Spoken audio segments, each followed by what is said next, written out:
नमस्कार प्रणाम दोस्तों, मैं सुरेश निषाद भाइयों को हमारे तरफ से जय निषाद राज।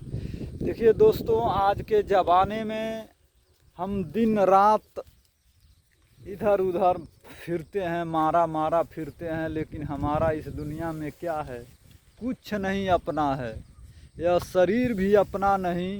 यह शरीर दूसरों ने दिया, दूसरों ने पोस पाल कर बड़ा किया और दूसरों के धन दौलत पर हम आज धनवान बने हैं। हमसे कोई छीन लेगा, हम आप कितना भी कोशिश कर लें, लेकिन हमारे साथ कुछ भी जाने वाला नहीं है।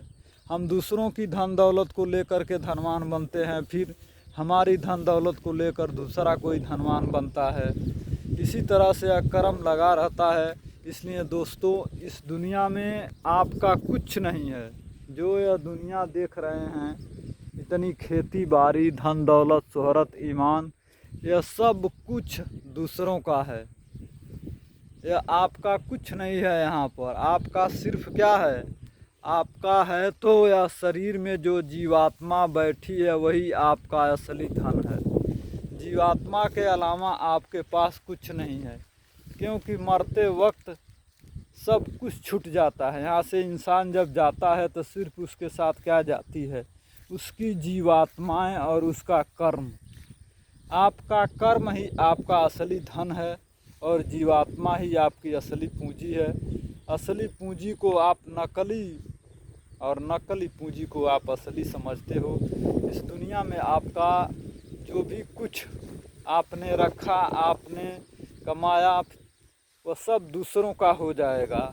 एक ना एक दिन दूसरा कोई उसका सदुपयोग करेगा, दूसरा कोई ले लेगा, मगर आपका यहाँ पर कुछ नहीं है।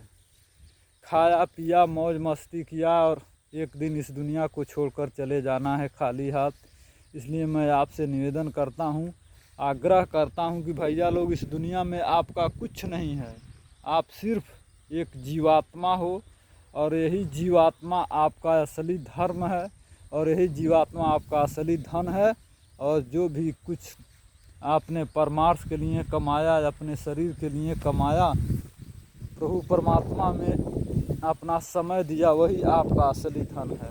दुनिया की जो भी दौलतें हैं वो सब कुछ व्यर्थ है, निरर्थक है, सार्थक कुछ नहीं है। एक आपके साथ जाने वाला कुछ नहीं है।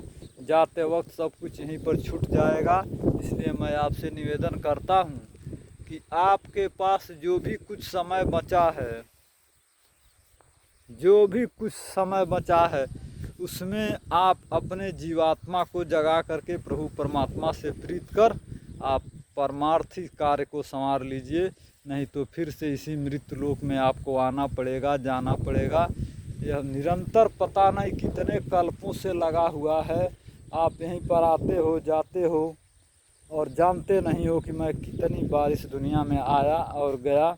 इसलिए मैं आपसे निवेदन करता हूं कि आप असली पूंजी को पकड़ लें, असली पूंजी को इकट्ठा कर लें और इस काल माया की देश से निकल चलें। क्योंकि यह अपना देश नहीं है, पराया देश। पराया नहीं होता तो हमको यहाँ से जाना नहीं पड़ता। इसलिए मैं आपसे यही निवेदन करता हूँ। हमारी राय, हमारी बात आपको कैसी लगी, कमेंट में ज़रूर बताइएगा।